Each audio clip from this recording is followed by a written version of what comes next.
जी, आज का हमारा टॉपिक जो है वो कन्वर्जन साइकिल है। इससे पहले हम रेवेन्यू साइकिल को और एक्सपेंडिचर साइकिल को डिस्कस कर चुके हैं। रेवेन्यू साइकिल के अंदर हमने सेल्स एक्टिविटीज़ को, फिर उसके अगेंस्ट होने वाली कैश रिसीट्स को और उसके इंटरनल कंट्रोल्स को डिस्कस किया था। एक्सपेंडिचर साइकिल के अंदर हमने परचेज साइकिल को डिस्कस किया था, हमने उसमें एसेट सिस्टम को डिस्कस किया था और हमने पेरोल सिस्टम को जो है डिस्कस किया था। एक्सपेंडिचर साइकिल को बेसिकली हमने 3 हिस्सों के अंदर डिवाइड कर दिया था, क्योंकि वो तीनों फुल फ्लैज जो हैं वो अलग-अलग टॉपिक्स बन सकते थे। कन्वर्जन साइकिल जो है, आप इस टर्म से वाकिफ़ हैं, कन्वर्जन से क्या मुराद है? कन्वर्जन साइकिल जो है वो उससे मुराद कन्वर्जन साइकिल से मुराद जो है आपकी प्राइमरीली आपकी जो प्रोडक्शन एक्टिविटीज़ हैं वो इससे मुराद होती हैं। ये जो प्रोडक्शन एक्टिविटीज़ हैं हमारे यहाँ ऑर्गेनाइजेशंस के अंदर अमूमन जो let me make it visible जी, तो ये जो कन्वर्जन साइकिल है, इस टॉपिक के अंदर हम काफ़ी सारी चीज़ें डिस्कस करेंगे। ओवरऑल हम देखेंगे कि किसी भी मैन्युफैक्चरिंग ऑर्गेनाइजेशन के अंदर जो मैन्युफैक्चरिंग प्रोसेस है, वो किस तरीके से होता है, उसका फ्लो किस तरह का होता है, कौन-कौन से डॉक्यूमेंट्स उसके अंदर इस्तेमाल होते हैं और फिर उससे रेलेवेंट जो कॉस्ट काउंटिंग एक्टिविटीज़ हैं, वो किस तरीके से होती हैं। तो ये सारी चीज़ें इसके अंदर हम डिस्कस करेंगे। ट्रेडिशनल मैन्युफैक्चरिंग जो है, उसको भी हम डिस्कस करेंगे। फिर उसके बाद जो वर्ल्ड क्लास मैन्युफैक्चरिंग कंपनीज़ हैं, जो टेक्नोलॉजीज़ यूज़ कर रही हैं, वो कौन-कौन सी चीज़ें हैं, वो भी यूज़ करेंगे। उसमें टोयोटा मोटर्स जो हैं, उनका टोयोटा प्रोडक्शन सिस्टम, उन्होंने कितना ज़बरदस्त सिस्टम अपना डिज़ाइन किया है कि जो अब मशहूर ही टोयोटा प्रोडक्शन सिस्टम के नाम से है।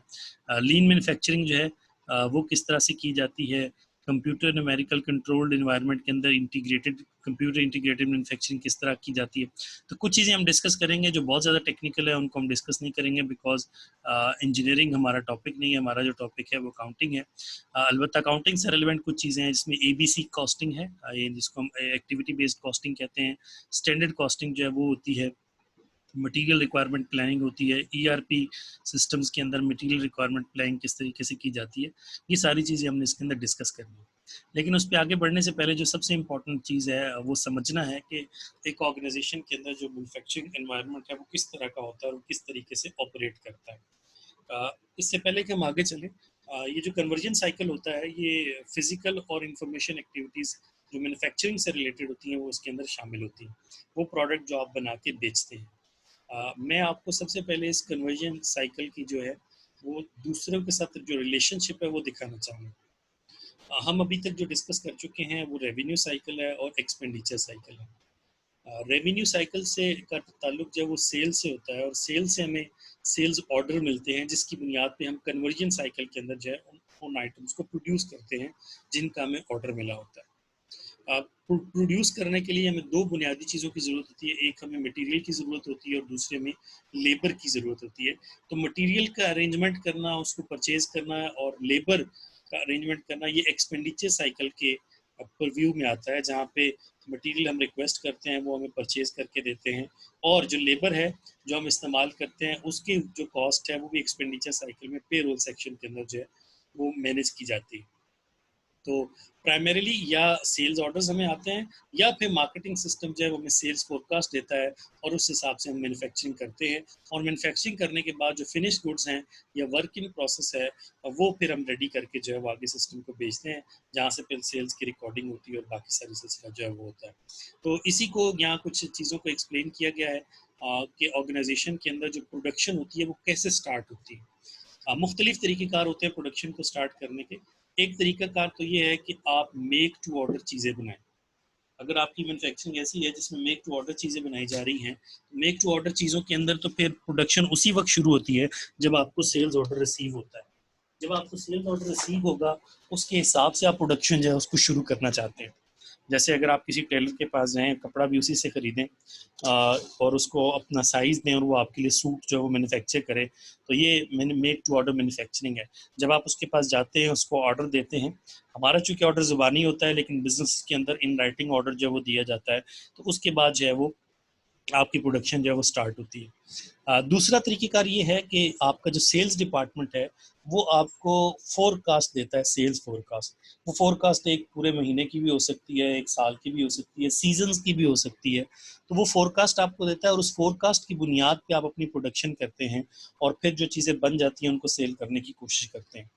अब मेड टू ऑर्डर में प्रोडक्शन स्टार्ट होती है ऑर्डर मिलने के बाद, जबकि जो दूसरा सिस्टम है उसमें आपको सेल्स डिपार्टमेंट की तरफ से फोरकास्ट मिलती है और उसके बाद सेल्स या मार्केटिंग डिपार्टमेंट की, और फिर आप प्रोडक्शन जो है स्टार्ट करते हैं।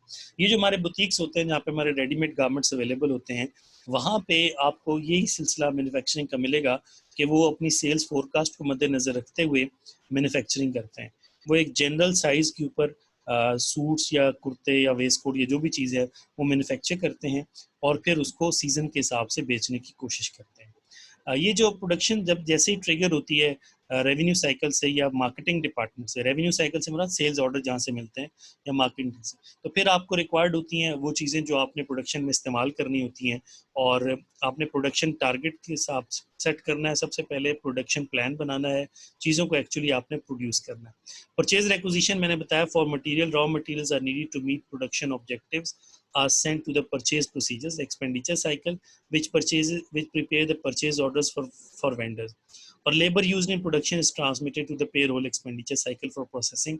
वही बात जो मैं उस फिगर के अंदर देख के बता चुके हैं कि जो भी रिक्वायरमेंट है आपको वो आपकी एक्सपेंडिचर साइकिल के जरिए से पूरी की जाएंगी। जो मटेरियल आपको चाहिए है उसको अरेंज करके देना वो एक्सपेंडिचर साइकिल की जिम्मेदारी है। सो जितने भी ये साइकिल है, चाहे वो रेवेन्यू साइकिल है, एक्सपेंडिचर साइकिल है, कन्वर्जन साइकिल है, मार्केटिंग सिस्टम है या फाइनेंशियल रिपोर्टिंग और जीएल का सिस्टम है, ये एक दूसरे के साथ कनेक्टेड होते हैं, एक दूसरे के साथ मिल के ऑपरेट करते हैं, तभी आपकी एक ऑर्गेनाइजेशन जो है वो रन कर पाती है। उसके बगैर उसका चलना मुश्किल होता है। जो manufacturing cost associated with the intermediate work in process and finish goods are sent to general ledger and financial reporting system. Finish goods के बारे में तो आपको पता है, एफ जी की टर्म यहाँ पे इस्तेमाल की गई है चैप्टर के अंदर सब्सिक्वेंटली। तो एफ जी से मुराद फिनिश गुड्स होती है। फिनिश गुड्स वो हैं जो चीज़ें आपकी तैयार होती हैं, लेकिन जब आपका अकाउंटिंग पीरियड कंप्लीट होता है तो ज़रूरी नहीं है कि आपकी सारी की सारी चीज़ें जो है वो आपके पास रेडी हों, अवेलेबल हों। जो भी चीज़ें आप मैन्युफैक्चर करते हैं उसको रेडी होने से पहले 31 दिसंबर को फॉर एग्जांपल आपका अकाउंटिंग ईयर कंप्लीट होता है, तो जो अगर आप बिलफर्ज हम कपड़े रेडीमेड कपड़े जो हैं वो बनाने की बात ही करते हैं, तो जब हम उसको देखते हैं तो 31 दिसंबर को कुछ तो आपके जो फिनिश गुड्स हैं वो तैयार पड़ी हैं, जो कपड़े हैं वो तैयार पड़े, कुछ अभी इन प्रोसेसिंग होती है, कुछ की कटिंग चल रही है, कुछ की सिलाई हो रही है, कुछ की एम्ब्रॉयडरी चल रही है, तो उनके ऊपर अभी वो मुकम्मल नहीं होता। तो जो मुकम्मल नहीं होते उसको हम वर्क इन प्रोसेस कहते हैं। अब ये जो वर्क इन प्रोसेस है इस पे कॉस्ट जो है वो लग चुकी है। कौन सी कॉस्ट लग चुकी है? इस पे कुछ मटेरियल भी लग चुका है, इस पे लेबर भी लग चुकी है, इस पे ओवरहेड्स भी लग चुकी है, लेकिन ये कंप्लीट नहीं है, तो हम इनको अलहदा से कैटेगराइज करते हैं। इसको हम वर्क इन प्रोसेस कहते हैं। इनके ऊपर जब अगले अकाउंटिंग पीरियड के अंदर मजीद मटीरियल, मजीद लेबर और ओवरहेड्स लगेंगे तो फिर ये फिनिश गुड्स के अंदर जो है वो कन्वर्ट हो जाते हैं। तो जो कॉस्ट आती है आपके पास, या स्टॉक की इन्वेंट्री की वैल्यू आती है साल के आखिर में या अकाउंटिंग पीरियड की क्लोजर के ऊपर, तो आपके पास उनमें फिनिश गुड्स भी होती हैं, वर्क इन प्रोसेस भी होता है, समटाइम्स आपके पास रॉ मटेरियल भी पड़ा होता है। बहरहाल, तो ये सिस्टम्स हैं जो एक दूसरे के साथ निटेड हैं और इनके अंदर जो है वो हो सकता है। अब ये जो मैन्युफैक्चरिंग सिस्टम्स हैं जनरली वो कहते हैं कि depending upon the type of product being manufacture, company जो है वो 3 प्रोडक्शन मेथड में से कोई एक जो है वो चूज कर सकती है। वो 3 कौन कौन से हैं? एक है कॉन्टिन्यूस प्रोसेसिंग। इसके अंदर क्या होता है कि आप एक ही तरह की प्रोडक्ट बना रहे होते हैं और continuous series of standard procedures जो है वो इन्वॉल्व होते हैं। आप होमोजीनियस प्रोडक्ट्स बनाते हैं और आपको मालूम है कि वो किस तरीके से बनती हैं, तो एक ही सिस्टम जो है उसके तहत ये काम किया जाता है। और उसने एग्जांपल दिए कि सीमेंट और पेट्रोकेमिकल्स ऐसी प्रोडक्ट्स हैं जो इस मेथड के तहत जो है वो प्रोड्यूस की जाती हैं। Under this approach firms attempt to maintain finished goods inventory at levels needed to meet expected sales demand. इसके तहत वो इतनी चीज़ें मैन्युफैक्चर करते रहते हैं जितनी उनको कम से कम उनकी डिमांड मार्केट के अंदर होती है और उनके बाद उनको ये तवक्को होती है कि हम सेल कर सकते हैं। The sales forecast in conjunction with information on current inventory level triggers this process. यानी ट्रिगर का मतलब होता है शुरू करना। इस प्रोडक्ट प्रोसेस को शुरू करने के लिए आपके पास सेल्स फोरकास्ट से भी इंफॉर्मेशन आती है और जो करंट लेवल्स आपके पास इन्वेंट्री के मौजूद होते हैं उनसे भी आपको पता चलता है कि आपने प्रोडक्शन शुरू करनी है। अब जब भी आप समझते हैं कि अब हमारे पास मजीद इन्वेंट्री की ज़रूरत है, फिनिश गुड्स की ज़रूरत है, और सेल्स फोरकास्ट आपको बताती है कि इतनी आपको चाहिए होगी अगले क्वार्टर के लिए या अगले 6 महीने के लिए या साल के लिए, तो फिर आप उसको लेके प्रोडक्शन को शुरू करते हैं। दूसरा मेक टू ऑर्डर, मैं पहले भी आपको बता चुका हूँ कि मेक टू ऑर्डर प्रोसेसिंग के अंदर क्या होता है कि आप सेल्स ऑर्डर जब आपको मिलता है, डिस्क्रीट प्रोडक्ट्स आप बना रहे होते हैं, एक जैसी प्रोडक्ट्स नहीं होती है अमूमन, और वो कस्टमर की स्पेसिफिकेशंस के मुताबिक आप बना रहे होते हैं। तो ये प्रोडक्ट कब शुरू की प्रोसेस कब शुरू होता है, जब आपको सेल्स ऑर्डर मिलता है। इसका कोई ताल्लुक इन्वेंट्री लेवल्स के साथ नहीं होता, आप इसकी कोई इन्वेंट्री अपने पास रखते भी नहीं है। जो मेक टू ऑर्डर चीज़ें होती हैं, ऑर्डर मिलता है उसके बाद जो है वो मैन्युफैक्चर की जाती है। तीसरा जो है वो बैच प्रोसेसिंग है। सबसे कॉमन यही है कि इसमें आप बैचेस बना लेते हैं। बैच कहते हैं ग्रुप को, जैसे आपका एमकॉम का बैच है, एक ग्रुप है स्टूडेंट्स का, इसी तरीके से मैन्युफैक्चरिंग के अंदर जो है वो बैचेस होते हैं। और इसकी ज़्यादा एग्जांपल अगर आपको ज़्यादा इत्तेफाक हो किसी मेडिसिन की पैकिंग देखने का, तो उसके ऊपर जो वो लिखा होता है कि बैच नंबर, कि कौन सा बैच नंबर है जिसके तहत ये चीज़ें मैन्युफैक्चर की गई हैं। तो जो ग्रुप्स बना लिए जाते हैं और फिर उस हिसाब से चीज़ों को मैन्युफैक्चर किया जाता है, और एक बैच के अंदर सिमिलर चीज़ें जो हैं और बनाई जाती है जिनके लिए सिमिलर रॉ मटेरियल्स वगैरह की ज़रूरत होती है। और इस काम के लिए जो है वो ये जो बैच सिस्टम्स हैं, जब ये बनाया जाता है तो इस बैच के अंदर चीज़ें अमूमन लार्ज क्वांटिटी के अंदर जो है वो बनाई जाती हैं।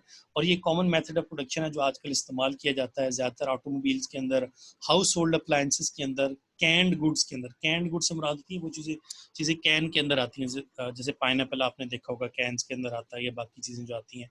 ऑटोमेटिव टायर्स होते हैं और टेक्स्ट बुक्स होते हैं। चूँकि एक ही तरह की चीज़ें रिक्वायर्ड होती हैं, तो आप एक ही बैच इनका मैन्युफैक्चर करते हैं। किताबों का जो बैच बनाया जाता है उसको एडिशन कहा जाता है, first edition, second edition, third edition, इस हिसाब से जो है वो बैचेस बनाए जाते हैं। तो इस चैप्टर के अंदर जो हम डिस्कशन करेंगे वो बैच प्रोसेसिंग के बारे में ही करेंगे, और बैच प्रोसेसिंग को ही लेके हम आगे चलेंगे, क्या क्या चीज़ें इसके अंदर होती हैं और किस तरीके से हम उनको मैनेज करते हैं। जो इस बैच प्रोसेसिंग के अंदर हैं, डॉक्यूमेंट्स कौन कौन से इस्तेमाल होते हैं जिनके ज़रिए से प्रोडक्शन को जो है वो शुरू किया जा सकता है और फिर उनको फिनिश गुड्स के अंदर कन्वर्ट किया जा सकता है, वो यहाँ पे हमने डिस्कस करने हैं। और कुछ इन्फॉर्मेशन उसने यहाँ पे दी हुई है। वो क्या है, सबसे पहले एक प्रोडक्शन स्केड्यूल बनता है।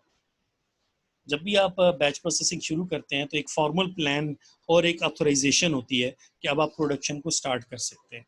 इस जो प्रोडक्शन स्केड्यूल है इसके अंदर आपको जो प्रोडक्ट्स आपने बनानी होती हैं, जो क्वांटिटी आपने उनकी मैन्युफैक्चर करनी होती है, कितने अरसे के अंदर आपने इन चीज़ों को बनाना होता है, ये टाइम टेबल जो है ये इसके अंदर लिखा होता है, कब आपने शुरू करना है, कब आपने ख़त्म करना है। तो सबसे पहले जो है वो आपने इसका एक प्रोडक्शन स्केड्यूल जो है वो बनता है, और उसके बाद अपना काम जो है वो शुरू करते हैं। लेकिन उससे पहले भी कुछ प्रोसीजर्स और भी होते हैं। मैं आपको इससे पहले कि आगे चले, मैं आपको एक प्रोडक्शन स्केड्यूल जो है वो दिखाना चाहता हूँ।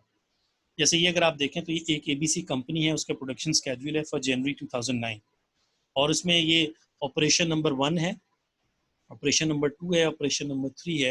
या ऑपरेशन नंबर 1 में बैच नंबर 1 2 3 7 है, जिसके अंदर आपने 800 जो क्वांटिटी यूनिट्स हैं वो आपने मैन्युफैक्चर करने हैं। ये शुरू होगा 2 जनवरी 2009 को, और 5 जनवरी 2009 को आपने इसको कंप्लीट करना है। फिर इस तरह अगला बैच जो है वो आपके पास है, और ये ऑपरेशन नंबर 2 के अंदर और ऑपरेशन नंबर 3 के अंदर मुख्तलिफ किस्म की डिटेल्स है यहाँ पे मौजूद है। तो ये आपका पूरे महीने का स्केड्यूल है, जो आपने कब शुरू करना है, कब ख़त्म करना है, ये सारी डिटेल जो है वो बताई जाती है। ऑर्गेनाइजेशन के अंदर ये जो प्रोडक्शन स्केड्यूल है वेरी कर सकता है, अपनी रिक्वायरमेंट के मुताबिक वो कस्टमाइज करके अपना प्रोडक्शन स्केड्यूल जो है वो बनाते हैं। इसके बाद जो अगली चीज़ होती है वो बिल ऑफ मटीरियल्स है। बिल ऑफ मटेरियल बुनियादी तौर पे ये बताता है कि आपको मैन्युफैक्चरिंग के लिए कौन कौन सी चीज़ें रिक्वायर्ड हैं। Specify the types and quantities of raw materials and sub assemblies used in producing a single unit finish products, कि जो फिनिश प्रोडक्ट्स आपने बनानी है एक यूनिट के लिए, उसके लिए एक यूनिट बनाना है, उसके लिए आपको कौन कौन से रॉ मटेरियल्स की ज़रूरत होती है, कौन कौन सी सब असेंबलीज जो हैं वो चाहिए होती है। ये जो रॉ मटेरियल रिक्वायरमेंट है for entire batch are determined by the multiplying the BOM by the number of items in the batch.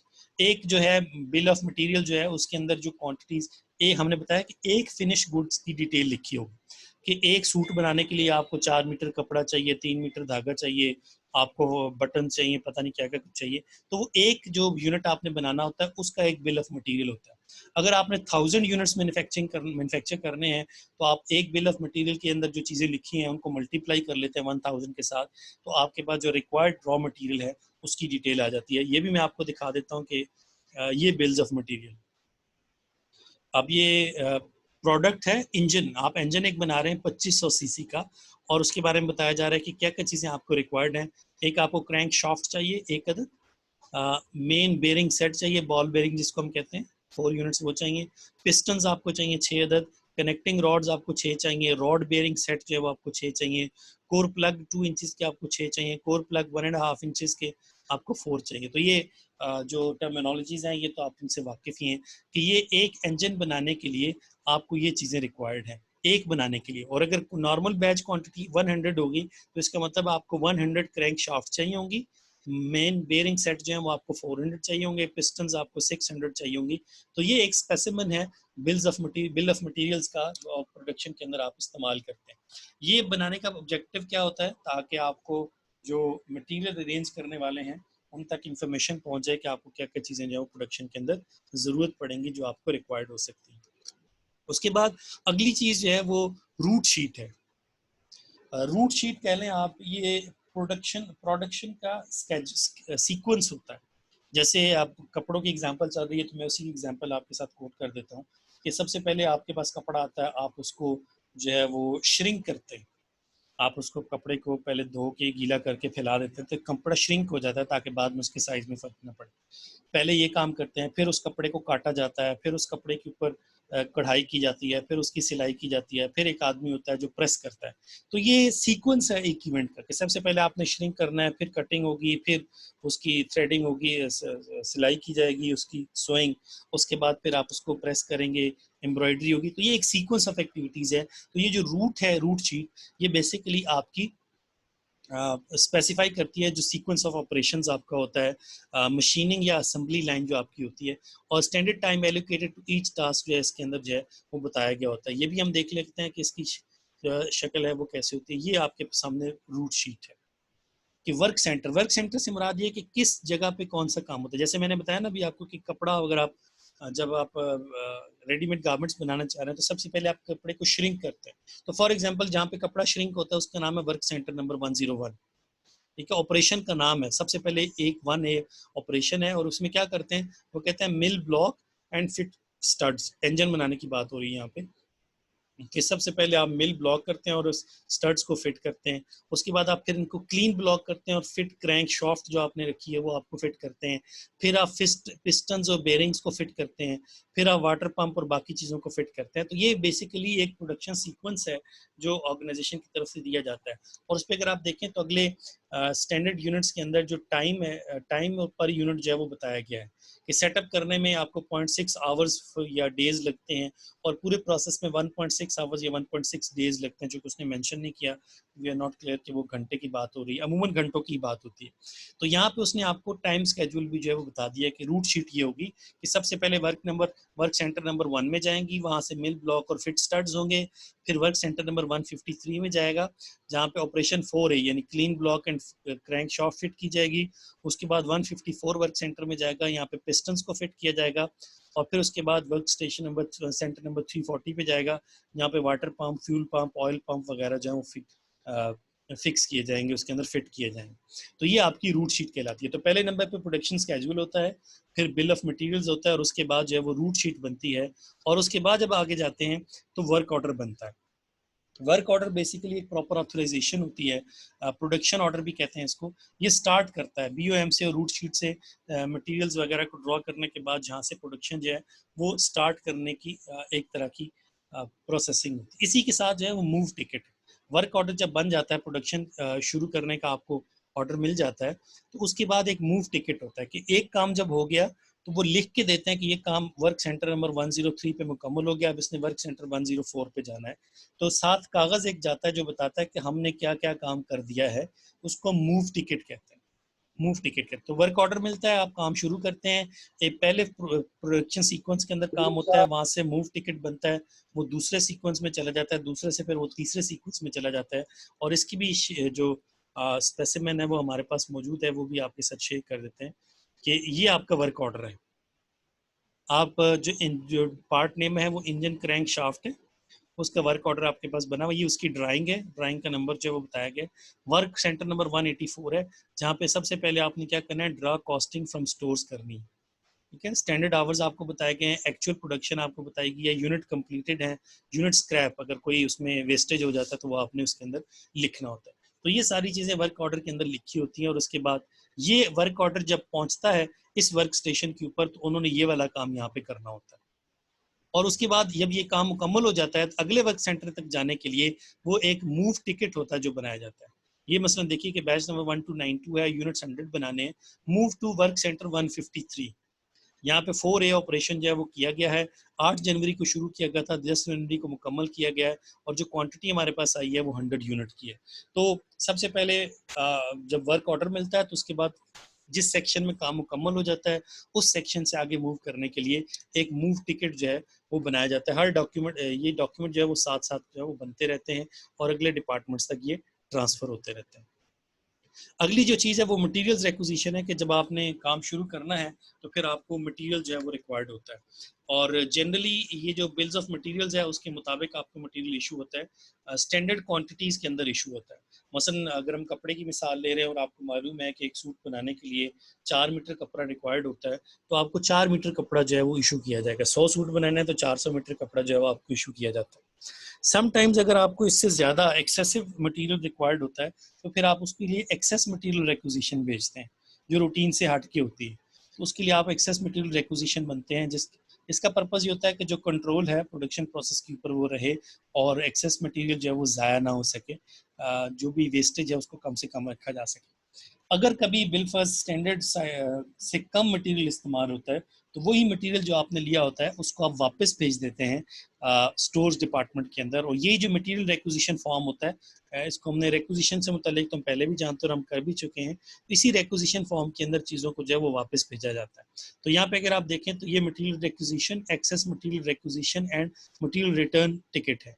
ये तीनों एक ही डॉक्यूमेंट के ऊपर यूज़ किए जाते हैं कि जो मटेरियल आपका आइटम नंबर आप issue to, work order number और डेट यहाँ पे लिखा जाता है। मटेरियल आइटम नंबर, हर ऑर्गेनाइजेशन के अंदर जितनी भी चीज़ें पड़ी होती हैं उनको एक स्पेसिफिक आइटम नंबर असाइन किया जाता है। उनकी डिस्क्रिप्शन आएगी, कितनी क्वांटिटी इशू की गई है, कितनी यूनिट कॉस्ट है, एक्सटेंडेड कॉस्ट अगर कोई है तो वो कितनी है। तो ये अगर आपने वापस करना है तो भी इसी के ऊपर लिख के आपने वापस करना है, अगर आपके पास आ रहा है तो भी आपने इसी के ऊपर लेना है, और एक्सेस मटेरियल अगर आपको चाहिए तो भी आपने उसके लिए यही जो है वो डॉक्यूमेंट जो है वो यूज़ करना है, जिसको हम परचेज रिक्विजिशन या मटेरियल रिक्विजिशन यहाँ पे हम कहेंगे, क्योंकि यहाँ पे हम परचेज नहीं कर रहे, यहाँ पे हम स्टोर से जो है वो लेके अपने पास आ रहे हैं। तो ये वो डॉक्यूमेंट्स हैं जो प्रोडक्शन के अंदर इस्तेमाल होते हैं, बैच प्रोसेसिंग के अंदर इन्वॉल्व होते हैं कि एक बैच के लिए सारी चीज़ें जो हैं वो आपको ज़रूरत होती है। उसके बाद जो बैच प्रोडक्शन की एक्टिविटीज़ हैं इंशाल्लाह इनको हम अगले लेक्चर के अंदर, हमारा टाइम कंप्लीट हो रहा है, तो अगले लेक्चर के अंदर हम देखेंगे किस तरीके से ये फॉलो करती हैं और ये चीज़ें किस तरीके से आगे चलती हैं। इसको इंशाल्लाह हम अगले सेक्शन तक पोस्टपोन करते हैं। अगर आपका कोई क्वेश्चन है तो आप पूछ सकते हैं।